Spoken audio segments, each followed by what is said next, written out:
කොහොමද ඔයාලට ඔයාලා හැමෝම ගොඩක් ආදරෙන් පිළිගන්නවා මගේ YouTube channel එකට. අද මම ඔයාලට අරගෙන ආවේ මෛත්‍රී බෝසතාණන් වහන්සේට පෙර ගෞතම බෝසතාණන් වහන්සේ බුදු වීමට හේතුව පිළිබඳව. මේ වගේ වීඩියෝ බලන්න මගේ YouTube channel එක subscribe කරලා ඊළඟම තියෙන bell icon එක all දාලා තියාගන්න. එහෙනම් අපි දැන් යමු වීඩියෝ එකට.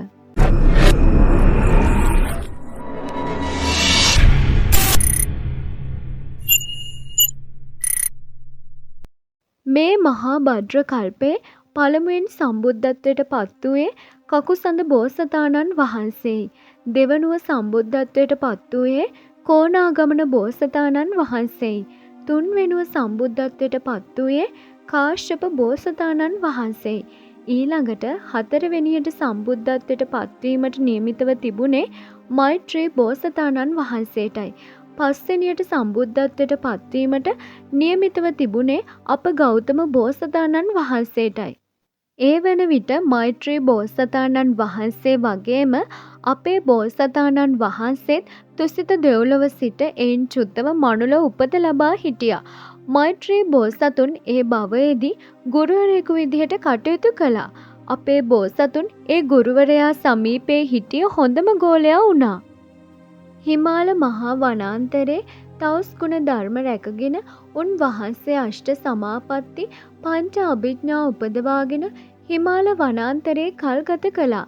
දවසක් මේ ගුරුතුමයි ගෝලයයි ගමනක් යන්න පිටත් වුණා.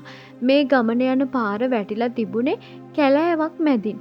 කැලෑව මැදින් යද්දි මේ දෙන්නට ඇහුණා කෑ ගහන කෙඳිරි ගාන සද්දයක්. වටපිට විපරම් කරලා බලනකොට දැක්කා කොටි දෙනක් සහ ඇගේ අලුතුපන් පැටවුන් ගල් ගුහාවක් ගාව ඉන්නවා. දින ගණනකින් කෑමක් නැතුව කොටි දෙනට ලොකු බඩගින්නකින් තමයි බිම වැතිරිලා කෙඳිරි ගාමින් හිටියේ. ඒ වෙලාවේ මේ ගුරුතුමා සහ ගෝලයා කල්පනා කරා මේ වෙලාවේ කොටි දෙන බේරා ගත්තොත් ලොකු කරදරයක් වෙන්න පුළුවන්. ඒ නිසා කෑමට මොනා හරි දීලා කුසගිනි නිවලා පසුව ගල් ගුහාවෙන් ගොඩට ගන්නවා කියලා. මේ වෙලාවේ ගුරුතුමා Tamanගේ ගෝලයාට මෙතනට වෙලා මොකද වෙන්නේ කියලා විමසිල්ලෙන් බලාගෙන ඉන්න නියම කරලා කොටි දෙනගේ බඩගින්න නිවන්න කෑමක් අරගෙන ඉක්මනින් එන්නම් කියලා පිටත් වුණා. Tamanගේ ගුරුතුමා දැන්නේ කියලා අප ගෞතම බෝසතාණන් වහන්සේ බලාගෙන හිටියා. ඒත් ගුරුතුමා එන්න ප්‍රමාදයි. කොටිදෙනගේ කුසගින්න හොඳටම වැඩි වෙලා. දැන් පැටවුන්ව කන්නයි යන්නේ. මේක බලාගෙන ඉන්න බැරිම තැන ගෞතම බෝසතාණන් වහන්සේ ඒ අවස්ථාවේ හැටියට කොටිදෙනගේ බඩගින නිවන්න පුළුවන් හොඳම ආකාරය මේකයි කියලා හිතලා මේ මොහොතේ අදිෂ්ඨානයක් ඇති කරගෙන මේ කොටිදෙනගේ කුසගින්න නිවේවා, පැටවුන්ගේ ජීවිත ආරක්ෂා වේවා, මාගේ ජීවිතය පූජා වේවා, මේ පිනෙන් මට ඉක්මනින්ම ලෞතුරා බුද්ධත්වයේ ලැබේවා යනුවෙන් හෙලෙන් පහළට පැන ගෞතම බෝසතාණන් වහන්සේගේ ජීවිතය පරිත්‍යාග කළා. අන්තිමට කොටි දෙනට කන්න යමක් හොයාගෙන ආපු මෛත්‍රී බෝසතාණන් වහන්සේ ගෞතම බෝසතාණන් වහන්සේට මොකද වුනේ කියලා විමසිල්ලෙන් බලද්දි පෙනුණා කොටි දෙන ගාව ගෞතම බෝසතාණන් වහන්සේගේ ඇඳුම් පැළඳුම් වල කෑලි ලේ පැල්ලම් මෙහෙම වැටිලා තියෙනවා. සිද්ධ වුණේ මොකද්ද කියලා තේරුම් ගත්ත මෛත්‍රී බෝසතාණන් වහන්සේ විමසලා අදිෂ්ඨාන කර බැලුව ලිස්සලා වැටුණද නැත්නම් ජීවිතේ පරිත්‍යාග කළාද යනුවෙන්. ඒ මොහොතේ ගෞතම බෝසතාණන් වහන්සේගේ අදිෂ්ඨානය මෛත්‍රී බෝසතාණන් වහන්සේ දකිනවා. එනම් ගෞතම බෝසතාණන් වහන්සේ තම ජීවිතය පරිත්‍යාග කර අදිෂ්ඨාන කළේ ඉක්මනින්ම බුද්ධත්වයේ ලැබේවායි පැතුමයි.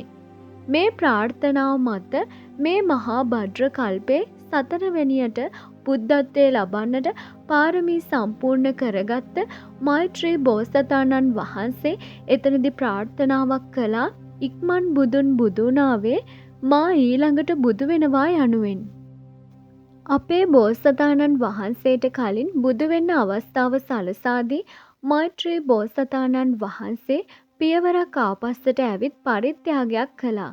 ඒ නිසා තමයි මේ මහා භද්‍ර කල්පේ සතරවන බුදුරජාණන් වහන්සේ හැටියට අපේ ගෞතම බෝසතාණන් වහන්සේට බුද්ධත්වයට පත්වන්නට අවස්ථාව ලැබුණේ කියලයි සැලකෙන්නේ. මේ නිසා තමයි සතරවැනියට සම්බුද්ධත්වයට පත්වන්න පාරමී සම්පූර්ණ කරගෙන සිටි වීර්ය අධික බෝසතාණන් වහන්සේ නමක් වන මෛත්‍රී බෝසතාණන් වහන්සේගේ වීර්ය නිසාම කැපකිරීමක් කර ගෞතම බෝසතාණන් වහන්සේට සම්මා සම්බුද්ධත්වයට තමන්ට කලින් අවස්ථාව සලසා දුන්නා. ඒ වීර්යෙන්ම උන්වහන්සේ අධිෂ්ඨාන කරගත්තා මේ මහා භද්‍ර කල්පේ මා ඊළඟ අන්තක් කල්පේ බුද්ධත්වයට පත්වෙනවා. ඒ නිසා මෛත්‍රී බුදුරජාණන් වහන්සේ මේ මහා භද්‍ර කල්පේ ඊළඟට මෛත්‍රී නමින් පස්වන බුදුරජාණන් වහන්සේ ලෙස සම්මා සම්බුද්ධත්වයට පත්වෙන්නට නියම වී තිබෙනවා. මේ වගේ වටිනා වීඩියෝ බලන්න මගේ YouTube channel එක subscribe කරලා ඒ ළඟම තියෙන bell icon එක all දාලා තියාගන්න. මේ වීඩියෝ එක ඔයාලගේ යාළුවන්ට බලන්නත් share කරන්න. එහෙනම් තවත් දවසක තවත් වීඩියෝ එකකින් හමු වෙමු.